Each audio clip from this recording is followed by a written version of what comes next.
Hey everyone, this is the LEGO Dreamzzz Z-Blob Robot and Vehicle Adventures set. I built all 20 builds over the past few days, mostly through YouTube Shorts, so every single day I would build one of these. And now I'm back after having built all these builds to tell you which ones are my favorites, which ones are the most noteworthy to me. And I have to say, first of all, the big one, the main build, is the most interesting because it uses the most parts. It's the most complete build and the one that makes the most sense, just when you look at it from a first glance. But I also enjoyed some of these smaller builds. So for example, I would have never thought to make a submersible with these pieces like we did on day 6. And I also liked a lot of the builds that were flyers, had these tire at the back so that when you swoosh them, they go left and right, so that's a very nice play value right there, and I appreciated those. So 7 is the first time that this happened, but it also happened on a few other days. I also like the dinosaur from day 9. I like the flyer from day 10, or the starfighter. It's like a Star Wars thing, but not branded, so this was pretty cool in my opinion. And I also like the fact that day 12 is the only day where we do not put Z-Blob directly on this piece. Instead we use a stud shooter, and Z-Blob operates that, so that was pretty fun also. And finally, for day 13, the turtle just looked very cute. It doesn't have lots of functionality except for moving the fins, but it just looks really nice, so I appreciated that. And I'm sure you have your favorites as well, so let me know in the comments what you think. But after building these 20 builds, I noticed that there's one thing that we're not building here, and that's buildings. There are no buildings at all in these builds, and that partly explains the name of the set, Robot and Vehicle Adventures, and no buildings here. So here's my effort, using only the pieces in the set and putting it together in just a few minutes. I have here the Dreamzzz tent, or whatever you want to call it, of Mateo. It's not a modular building or anything like that, but it's still a nice effort, I believe, with only the pieces included in the set. I did not use all the pieces, so here are the extras. Here's the brick separator as well, which surprisingly is included in the set. I guess it makes sense because I'm going to be taking it apart and putting it back together all the time. So this is like a mini fortress. It has a secondary pencil here in case of emergencies if this one runs out, or you just want to have a backup pencil for someone else who might be joining the fortress. It has these flame energy things, so this is how it operates, this is how it gets its power, and it has a stud shooter to fire at any enemies. And it's powered by wind. So the wind comes and it spins the propellers no matter which direction it comes from, so it's pretty funny like that. And there's tires here on the wall just because. So yeah, it's a small little thing. You could fit Mateo inside, and Z-Blob obviously, although I think it's easier to put him here lying down or sleeping.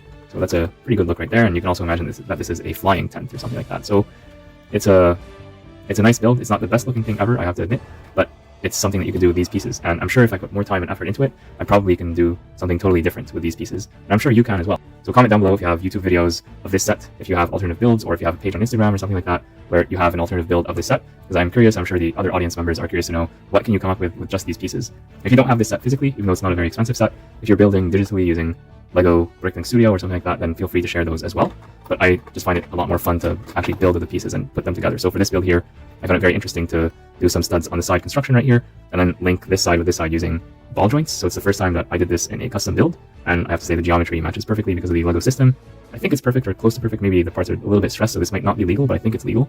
So we have here a ball joint, and this one is slightly facing outwards, and then here we have another angle, and then this one is perfectly level. So that looks like fun. And on this side, this is actually not connected to anything. It just looks like it's connected because it's very close. So yeah, it's a really fun set. I really enjoyed building all the builds. The first one especially because it's the largest and most interesting, but I also enjoyed the other builds. Now, what are my critiques of this set?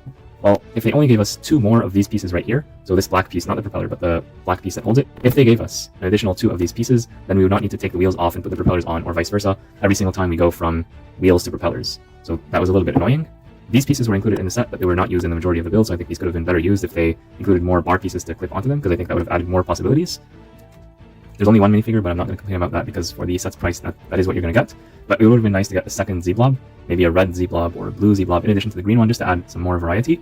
And speaking of colors, I do like the color scheme of the set. It's nice and consistent. It's basically white, gray, and various shades of green. But it would have been nice to get a few other pieces in some other color, like red or blue, just to increase the contrast and visual interest. We do get technically these pieces right here, the eraser and the pencil in the flame yellowish orange, but I wish we got a few more pieces like that. Again, not a ton. It's good to keep things consistent, but just like 3, 4, 5, 6 pieces in another color, just to have like this thing or one of these builds with like a little bit of red accent or blue accent, just like what Mateo has here. So he's mostly done in green, but you do have like a little bit of red on the torso, which is very nice, by the way. I like the space logo, as well as here in his hair. If you look closely, you'll see that he has a little bit of red in his hair. I don't know why. Maybe he turned evil halfway through the show, or maybe it's another reason. So yeah, you get my point. It would be good to have some additional variety of colors here, but because it's a very cheap set, I don't feel I should be very hard on it. For the price that you pay here, $10 US or $13 Canadian, you get 121 very good pieces. I was liking the set when I first built it, and now I like it even more because there's so many different possibilities. And if you get multiple copies of the set, you could build more than just one thing, and that's still cheaper than getting one of the larger Dreamzzz sets that will very likely go on sale towards the end of their life, namely these large sets right here. So if you are interested in these sets, comment down below, and I might be able to get some of them for review later on. I might get this one because I just want to have these neon green tires. They just look so cool, but probably I'll wait for the discount on this set. So yeah, those are all my thoughts on this particular set. What do you think? Let me know in the comments down below. Please share if you have any other alternative builds of this set, and let me know what you think about this build. Is it terrible? Is it horrible? Is it okay? Or do you actually like it? That's it for this one. Please make sure to like and subscribe because more amazing videos are coming your way very soon. Thanks, and see you again soon.